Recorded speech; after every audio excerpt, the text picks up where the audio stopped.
Theodore and Forondil have been out for a while, so I think it's time for us to start discussing the guides for both of these commanders. And in this video, we're going to be starting with Forondil. We're going to be discussing his skills, how he works, his pairings, his artifacts, and most newly added to the list of the things that will be included in the guide is which Warpet synergizes the most with him. So, stick around at this video because we're going to be diving in Forondil, the Warden of the Four Plagues.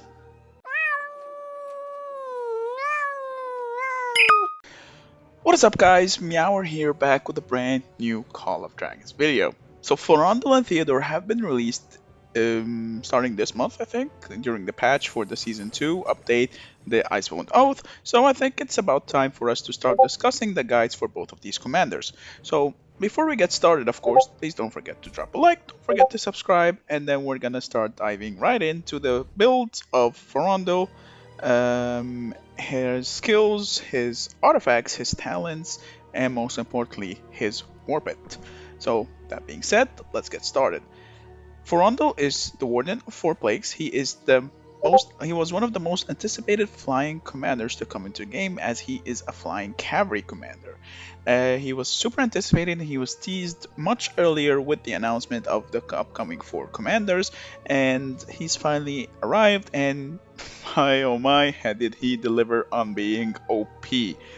In my opinion, Forondil is one of the most OP commanders we've seen released in a while, probably ever since Kanara has been released, as Kanara is also considered OP. So Forondil is very much OP. He is a cavalry PvP control, and we're going to be discussing what makes him so strong. So we're going to start diving in his skills. Starting off, his first skill, Shattering Screech. Forondil deals damage to the target legion. It is a single target nuke. It has a decent 1.2k damage factor, but however, it has the Cowardice debuff. This is a new debuff that has been introduced to the game. It is basically it disables normal attacks for 3 seconds, so any normal attacks launched automatically miss for 3 seconds. But do note, Cowardice does not affect rage generation at all. It only affects just the normal attacks. It doesn't affect counter attack, and it doesn't affect rage generation. Okay, so only normal attacks miss. Super OP. He's basically designed as an anti-syndrome Freygar. I haven't really seen them both in action yet because I haven't seen anyone start using him awakened just yet, but we're going to be discussing more about him. His second skill, Death from Above. Your Legion ignores up to 10% of your enemy's defense in the field. That is so OP. Just having a flat 10% defense penetration for free without any prerequisites or any conditions to meet is super strong, especially because cavalry does not have access to any defense penetration in general. So just giving him for free a 10% here, and you'll notice that in his awakened skill he's going to get even more defense penetration, just makes him absolutely insane in dealing with pretty much everything and anything. His third skill, Song of the Swiftness, grants buffs when Theodore leads a cavalry legion. So please note that this applies to only when he is leading cavalry. It doesn't matter if he's primary or he's a secondary. It has to be a full cavalry legion in order for this skill to take effect. Okay, because the wording is a little bit vague, so it might seem like it means that it will only take effect when he is primary, but that is false. It takes effect when he is both primary and secondary to any legion that consists of cavalry, whether if it's regular cavalry or the eagles that also constitute as cavalry. So it reads, when Forondil is the commander, that means he is the primary. He gains increased march speed that scales up to 20%, and he deals extra damage that scales up to 10%. Nothing major here, I would say, but the deputy though. When Forondil is deputy, he deals up to 10% skill damage bonus, and he has a rage cost reduction of 50. Now, rage cost in general is extremely strong because it makes you outcycle your opponent. Cavalry in general are sort of rage engines, so they tend to gain rage much quicker than any other troop type. So when you pair him with someone like Bakshi or Emrys that already gain passion, which increases their rage generation, you're gonna find yourself cycling rage hits or skills hits constantly, making you have a better uptime and a better DPS in general than just normal attacks. So decreasing the cost by 50 is pretty major. Don't underestimate that 50 because it adds up quite a lot, and over time you'll find yourself outcycling the opponent pretty quickly. So that's why I do recommend, just from reading this skill, that Forondil is always deputy. But we'll discuss more of that later. His final skill, aiming high, it's a passive as well. All your legions gain an attack bonus upon entering battle, up to 40% attack that decreases by 5% every 20 seconds. So it puts even more emphasis on the playstyle of cavalry in general of the hit and run. You don't want to take extended trades with cavalry, you always want to try to hit and run. You want to go in the backline, nuke a little marches, go out, wait for the cooldown of the cavalry skill where they get full rage when you are hitting a ranged legion. So you always want to play around this skill in general, no matter what the marches you are using, in order to maximize your DPS, because it also gives you a big march speed boost. So this also emphasizes that skill even more, because the more you juggle in and out of combat, the more you're gonna have the uptime of this skill being up, because as soon as you leave battle, that skill timer is gonna reset and you can just go back in battle and start cycling it again by an extra 40%, adding up to some major pain when you're hitting targets. And finally, he is, as awakened skill, in my opinion, one of the strongest awakens in general. When Forondil's Legion launches a normal attack against a Legion that has cowardice, they have a 50% chance of inflicting defense break and slow for 3 seconds. That is quite crazy, all things considered, because you're always going to be hitting targets that are going to have cowardice.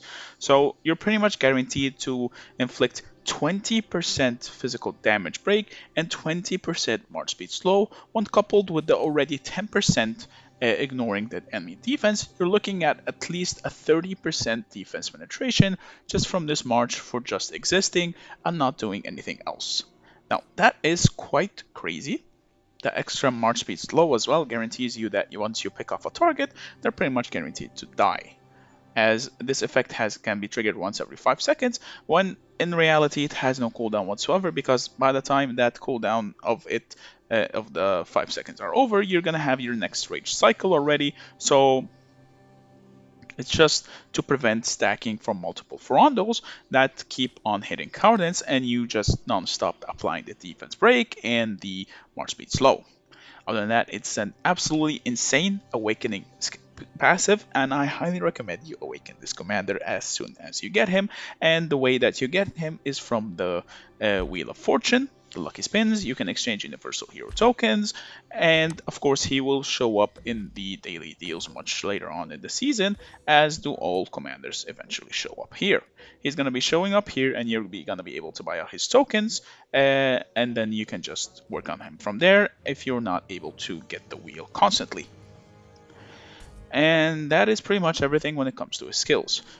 We're going to change this format for the video a little bit. I'm going to be discussing his artifact right now, and then I'm going to be discussing his Warpet, and then finally we're going to breaking down his talents. So starting off with this artifact, he came out with this artifact as well. Now this artifact is a special case. It is the Oath of Stonepeak. It is tailored towards Forondil. However, I do not recommend you use this artifact at all unless you have it at least level 3 or above, as because of this debuff that it has. So let me explain. This artifact summons a clone of your legion. The clone's attributes and skills are identical to your legion and can rise rate scale, blah blah blah blah blah blah. It deals less damage and takes more damage. It deals, starting off, it deals 10% your normal clone damage, and that scales up to 30%. So that's pretty great, applying 30%, but you still apply all the debuffs or the buffs or whatever rage skill bonuses that your marches have. So you can just keep on applying debuffs from your side as well. Hence what I said, the 5-second cooldown from the passive, as when you are stacking multiple Forondils, the cowardice doesn't go crazy, and then you just non-stop apply a defense break and a slow as well. The clone damage taken is plus 1600%. So 1600%, that scales all the way down to 800%. So that's more than half, and that's pretty much half the damage taken debuff that it has. So that's why I emphasize that you should be running this artifact near maxed in order to get the most benefit from it. Otherwise, your clone is just going to get absolutely one shot and you're not going to see much value. The way the clone works, however, is it pretty much is a second march for you to use. It will show up here when you're on the field right here. You can just select it and everything. Sadly, I don't have any CP in order to utilize it and show it off properly, but that's pretty much how it works. You can see here from this little infographic here, or whatever it's called, when you cast it, it will have two marches. You can just use it. The secondary march is going to have some slightly different visuals. It's going to have a shadowy visual-ish. And yeah, it also has a passive where inflict cowardice on the enemy, gain rampage. Rampage, you deal up to 10% extra damage. So this is one of the core artifacts for any march you run with Forondil. If you are running one of Ebakshi and Emrys with Forondil, which you should, then you should definitely pick up Spring Blaze. Spring Blaze is far more OP. It is by far the most OP cavalry artifact in the game, just from the sheer amount of DPS that artifact does. It is absolutely insane. And then of course you got the classic Kingslayer. Can never go wrong with Kingslayer, but as long as you have Spring Blades, then Kingslayer is absolutely worthless. And then finally Soulend's Blade. Soulend's Blade, well, it's just a budget Kingslayer pretty much. And that is it when it comes for artifacts. Now for the Warpets. Now, if you want to run a Warpet with a Forondil, then I highly recommend the Berserk Phaedrake, mainly because of its talent. Its talents dictate every debuff inflicted on an enemy legion. Now, no other cavalry commanders have a debuff except Forondil and Theodore, so this is tailored towards a Forondil and Theodore commander. March, you stack a stack of Fierce Mark. Inflicting Cowardice grants an extra 2 stacks, maximum of 9 stacks. All stacks of Fierce Mark are consumed 2 seconds after your deputy casts a rage skill, dealing damage to the target. So you always want to run a commander that has debuffs with Forondil and when you're running this Warpet, so that's why sometimes people will be running Theodore Forondil, though I don't recommend that. I recommend something different, and I will discuss why when it comes to the talents and when it comes to the Theodore video. So don't forget to subscribe to see that one out, because it will be coming out as well very soon in order to give you the biggest picture possible when you're making decisions for maximizing these commanders as fast as possible. And as well as the upgraded skill version from this talent as well, really synergizes very much with Forondil, because when Arrogance inflicts cowardice upon a target, your Legion also gains a mark of Fierce luck. You gain extra Fierce marks, so it's just a big cycle of the marks that increases your marks non-stop, though more marks means more damage means more kills means more victories. Woohoo! So yeah, that is by far the best Warped when it comes to running a Forondil March. Though if you are running something with a passion, though, you will be torn between a Storm, a Golden Rock, or a Berserk Phaedrake, though I do recommend the Berserk Phaedrake because it has more damage potential than the Golden Rock. That is it when it comes to the Warpets. Let's discuss the talents. So, of course, we're going to be using this talent page from the Roots of War because it makes life easier in order to reset and constantly select left and right. So, Forondil has the control tree, has the PvP tree, and has the cavalry tree. In my opinion, those 3 trees are super bad when it comes to cavalry in general, because it doesn't really synergize with what cavalry want to do. What do you want to do with cavalry? You just want to run in, you want to nuke people, and you want to run out. Applying a control tree based build on him, it's not really gonna work that much. The reason being is that, well, you don't really rely on a Soul Siphon. You can make an argument that Cyclone Seal is pretty good on him, but you still have no reason to just spec into the control tree because the rest of its talents are not that great or not that synergetic when it comes to the cavalry, though I could be wrong here reading this. Actually, scratch what I said. You go full control tree on Forondil. So we're gonna be going a full control tree build on Forondil first off. Wow, I actually really underestimated that talent tree, huh? Of course, we're gonna go for attack, march speed, HP. We're gonna go for even more march speed. We're gonna go for overall attack. We're gonna be selecting either high, held hell high, or adrenaline rush. Though I would recommend head hell high, 3 points here, 2 points in adrenaline rush. We're gonna go for cyclone seal. We want to slow target legions in order to nuke them. We're gonna go for blind side in order to slow targets by 30% as soon as you touch them, which guarantees you hit as much as possible. Though I would love to spec into this, but you should not really be relying on gaining extra rage from being hit by a skill. And just to unlock this, when they gain a debuff effect, it's not always gonna happen that you get hit by a debuff effect. So it's better off just getting a gloom here, 2 points in gloom and then 3 points in ambush in order to reduce their defense and reduce any chance of their counterattack. We're gonna go for Sage in order to inflict a debuff on the enemy skill Legion, increasing their handover skill damage taken by 5%, which synergizes so well with cavalry in general. And of course, we're gonna go for Renaissance. You can also go for Autumn Rains, but Renaissance, of course, is just that much more OP. Silencing for 2 seconds is pretty great and pretty strong.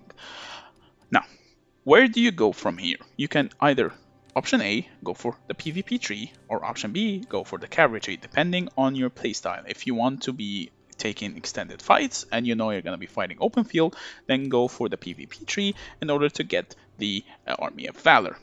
If you feel like you're just going to be using Forondil for a cavalry hit and run, then go for the steady pace, or go for perfect ferocity, where you just go in, blow your skill load, and then just run away. I would recommend the better option of the two is going through the PvP tree just to get access to Army of Valor. The extra 3% will add up, and it will offset a little bit the 40% decrease, or rather the 10% decrease of the Forondil's final skill.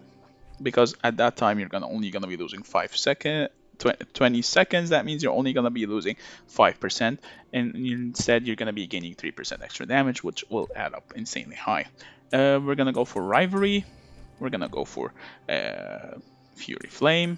Of course, we always want to get as much skill damage as possible, so we're gonna get all the way here, and then we're gonna go here. And for our final point, we'll just take this Temper, just to have it with us. Not that it's good, not that it's bad, just having this unlocked in general will add up quite a lot. Getting that extra 10 rage will add up here and here and here, when coupled with the minus 50 cost of Forondil's rage skills. The second build I would go for is that we're just going to put this here. So in case you want to go back here or take a screenshot over, the second build I will go for is using the PvP tree as your primary and using the control tree as your secondary. I'm gonna go for more speed here, 2 points here, 3 points here. Fury Flame, Army of Valor. Of course, we're gonna get all the more speed possible. We're gonna get more damage. We're gonna get more damage here. And of course, we're gonna go for the defense break, hitting the total of 40% defense break a March can have at any time.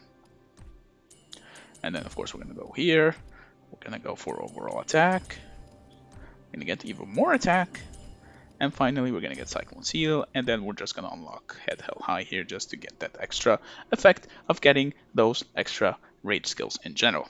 These are the two builds I would recommend on Forondil. The third build, which would be utilizing the cavalry tree, but the cavalry tree is just so bad that I don't recommend you touch it at all. And in general, I don't think Forondil should be a primary commander, just for the sake of this skill and how useful it is when he is the deputy, though to each their own. I just give you all the options and you do as you please in the end. And I do believe that is everything that you should know when it comes to Forondil. Of course, if you have any questions or if you disagree with anything I mentioned, please let me know in the comments down below or join the Discord. The link is in the description. I would love to have the conversations with you to see your point of view. Maybe you're right. Maybe you can convince me and I will just say Yes, you are right. I don't mind that at all. If anything, I love having conversation about builds and everything and just nerding out in general for this game that we all love and play. Anyways, guys, thank you so much for watching. I hope you liked the video. If you did, please don't forget to drop a like. Don't forget to subscribe. Join the Discord. The link is in the description below, and I will see you in the next video. Meow meow.